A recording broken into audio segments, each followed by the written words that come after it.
গরমে কলিজা ঠান্ডা করার মতো এই ডেজার্টটি শুধুমাত্র একটি আম দিয়ে তৈরি করে দেখতে পারেন। খুব সহজে ও খুব কম সময়ে তৈরি হয়ে যাবে। নমস্কার বন্ধুরা, আমরা তারিণী কুকিং চ্যানেলে সবাইকে স্বাগত জানিয়ে আবারও হাজির হয়েছি। তো যে সকল বন্ধুরা ইউটিউব চ্যানেল থেকে দেখছেন তারা প্লিজ চ্যানেলটাকে সাবস্ক্রাইব করে আমার পাশে থাকবেন, আর যারা ফেসবুক থেকে দেখছেন তারা পেজটাকে ফলো করে রাখবেন, আর স্কিপ না করে পুরো রেসিপিটি দেখবেন। আশা করছি খুবই ভালো লাগবে। তো চলুন রেসিপিটি শেয়ার করা যাক। এখন আমি কড়াই বসে নিয়েছি, কড়াইয়ে দিয়ে দিচ্ছি দুধ। এখানে আমি লিকুইড দুধ নিয়েছি। এখানে আমি দুধটাকে খুব ভালো মতো করে গরম করে নেব। তো আপনারা চাইলে এখানে কিন্তু গুঁড়ো দুধ নিতে পারেন, গুঁড়ো দুধটাকে জলে গরম করে কিন্তু দিয়ে দিতে পারেন। তো এখানে আমি লিকুইড দুধ ব্যবহার করছি। তো এখানে দুধটাকে খুব ভালো মতো করে নাড়াচাড়া করে নিতে হবে, মানে একেবারে গরম করে নেব। আর এখানে দেখুন দুধটা খুব ভালো মতো করে ফুটতে লেগেছে। তো এখানে খুব সুন্দর করে কিন্তু আমি দুধটাকে ফুটিয়ে নেব, যেহেতু এখানে আমি আগে থেকে দুধটাকে ভালো মতো করে গরম করে নিয়ে ফুটিয়ে নিয়েছি। তো এখানে আমার খুব ভালো মতো করে দুধটা কিন্তু ফুটানো হয়ে গেছে। তো এখানে দেখুন আমি 1 চামচের মতো দিয়ে দিচ্ছি গুঁড়ো দুধ। একটু গুঁড়ো দুধটা দিয়ে একটু ভালো মতো করে নাড়াচাড়া করে নিচ্ছি, এতে করে খুব সুন্দর একটা ঘনত্ব আসবে গুঁড়ো দুধটা দেওয়ার কারণে। তো দেখুন দুধটা দিয়ে খুব ভালো মতো করে একটু নাড়াচাড়া করে নিচ্ছি। আর দেখুন দুধটা দিয়েও কিন্তু খুব সুন্দর করে নাড়াচাড়া করে নিয়েছি। তো এখানে আমার লাগবে মানে মিষ্টি। তো এখানে আমি দিয়ে দিচ্ছি 1 বাটি চিনি দিলাম। তো মিষ্টিটা আপনারা নিজেদের পছন্দ মতো কিন্তু নিয়ে করে নেবেন। তো এখানে আমি চিনিটাকে খুব সুন্দর করে ফুটিয়ে নেব। দেখুন একটা এলাচ নিয়েছি, এলাচের মুখটাকে আমি এইভাবে ফাটিয়ে নিচ্ছি, ফাটিয়ে নিয়ে দিয়ে দিচ্ছি। এরপরে চিনিটার সঙ্গে খুব সুন্দর করে এলাচটাকে এইভাবে আমি একটু ফুটিয়ে নেব, কারণ এতে একটু ফ্লেভার চলে আসবে, খেতে ভালো লাগবে, তার জন্য সেন্ট করবে। তো এইভাবে আমি আরও মানে 2-1 মিনিট একটু ভালো মতো করে ফুটিয়ে নিচ্ছি। এখানে দেখুন একটা আম নিয়েছি। তো এই আমটা কিন্তু খুবই সুন্দর পাকা, এটা গাছ পাকা আম। তো এই আমটাকে আমি দেখুন কেটে নিচ্ছি। আর কালারটা দেখুন কি সুন্দর, আমের কালারটা দেখে কিন্তু খুবই সুন্দর লাগছে। আর এই যে দেখুন বন্ধুরা আমের কালারটা। তো এই 2 সাইডের আমটাকে আমি এইভাবে কেটে নিচ্ছি। এই আটিটা আমি রেখে দিলাম। তো আমার এই পাল্পগুলো লাগবে, তার জন্য আমার এই মানে এইভাবে কেটে নিচ্ছি। পাকা আমের কিন্তু খোসা ছাড়ানো যায় না খুব ভালো মতো করে।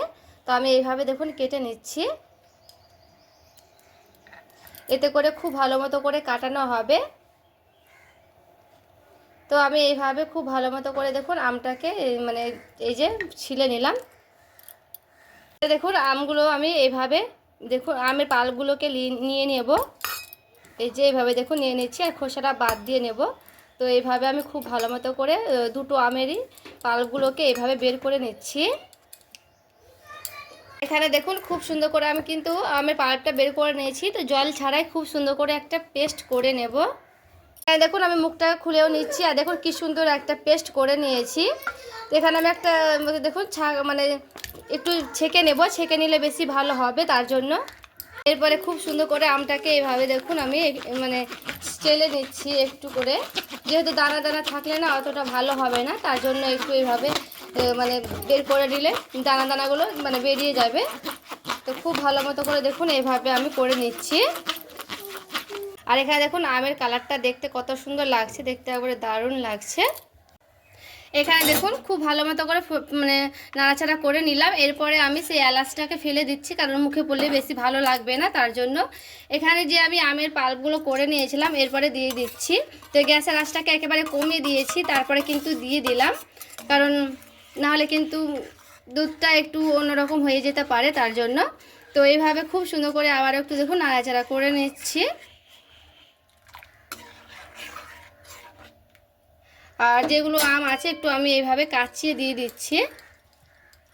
এখানে আমি গ্যাসের আঁচটা একেবারে কিন্তু কমিয়ে রেখেছি, কারণ কমিয়ে রাখলেই বেশি ভালো হবে। মানে গ্যাসের আঁচটা কমিয়ে কিন্তু খুব ভালো মতো করে এইভাবে নাড়াচাড়া করে নিচ্ছি অনবরত।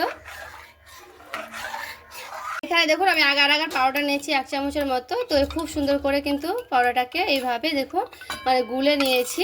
তো এরপরে আমি এখানে দিয়ে দিচ্ছি। তো পাউডারটা কিন্তু অনলাইনে কিনতে পাওয়া যাবে। তো এইভাবে খুব সুন্দর করে আবার একটু নাড়াচাড়া করে নিচ্ছি। আর দেখুন আগার আগার পাউডারটা দেওয়ার কারণে কিন্তু খুব সুন্দর একটা ঘনত্ব চলে আসছে। তো এইভাবে আমি খুব সুন্দর করে আবার একটু নাড়াচাড়া করে নিচ্ছি। আগার আগার পাউডারটা দিয়ে কিন্তু খুব সুন্দর করে এইভাবে নাড়াচাড়া করে নিতে হবে অনবরত, থামলে কিন্তু চলবে না। তো এইভাবে আমি খুব সুন্দর করে নাড়াচাড়া করতে থাকছি দেখুন। আর এখানে আমার খুব সুন্দর কিন্তু ঘনত্বটা চলে এসেছে। তো আর কিন্তু আমি ফোটাবো না, এরপরে এখানে আমি নামিয়ে নিচ্ছি, তারপরে দেখাচ্ছি আবারও। এখানে দেখুন একটা আমি বাটি নিয়েছি, আপনারা যে কোনো বাটিতে করে নিতে পারবেন, আমি এরকম বাটি নিয়েছি। এরপরে আমি দিয়ে দিচ্ছি। তো এখানে কিন্তু গরম গরম অবস্থায় দিয়ে দিতে হবে। তো আমি এই বাটিতেই দিচ্ছি খুব সুন্দর করে, আপনারা স্টিল বাটিতেও কিন্তু করে নিতে পারবেন। আর এখানে দেখুন খুব সুন্দর করে এভাবে একটু মানে মিশিয়ে নিচ্ছি, দেখতে সৌন্দর্য লাগবে তার জন্য। তো এখানে আমার খুব সুন্দর করে কিন্তু হয়ে গেছে। তো এটা আমি পুরোপুরিভাবে ঠান্ডা করে নেব।